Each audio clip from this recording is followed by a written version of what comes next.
சங்கீதம் 19 1 முதல் 14 வரை ராகத்தலைவனுக்கு ஒப்புவிக்கப்பட்ட தாவீதின் சங்கீதம்.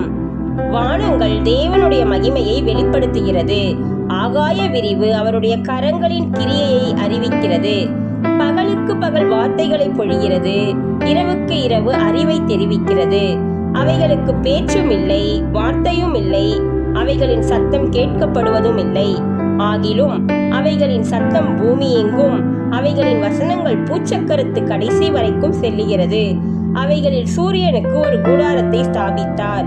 அது தன் மணவரையிலிருந்து புறப்படுகிற மணவாளனைப் போலிருந்து பராக்கிரமசாலியைப் போல் தன் பாதையில் ஓட மகிழ்ச்சியாயிருக்கிறது.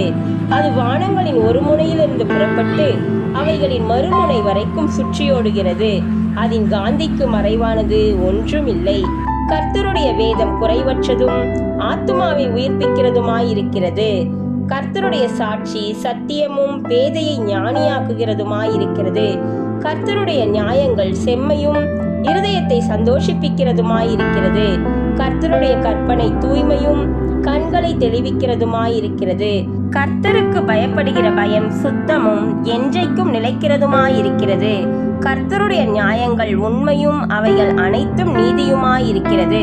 அவைகள் பொன்னிலும் மிகுந்த பசும் பொன்னிலும் விரும்பப்படத்தக்கதும் தேனிலும் தேன் கூட்டிலிருந்து ஒழுகும் தெளித்தேனிலும் மதுரமுள்ளதுமாயிருக்கிறது. அன்றியும் அவைகளால் உமது அடியேன் எச்சரிக்கப்படுகிறேன். அவைகளை கை கொள்ளுகிறதினால் மிகுந்த பலன் உண்டு. தன் பிழைகளை உணர்கிறவன் யார்? மறைவான குற்றங்களுக்கு என்னை நீங்களாக்கும். துணிகரமான பாவங்களுக்கு உமது அடியேனை விலக்கி காரும்.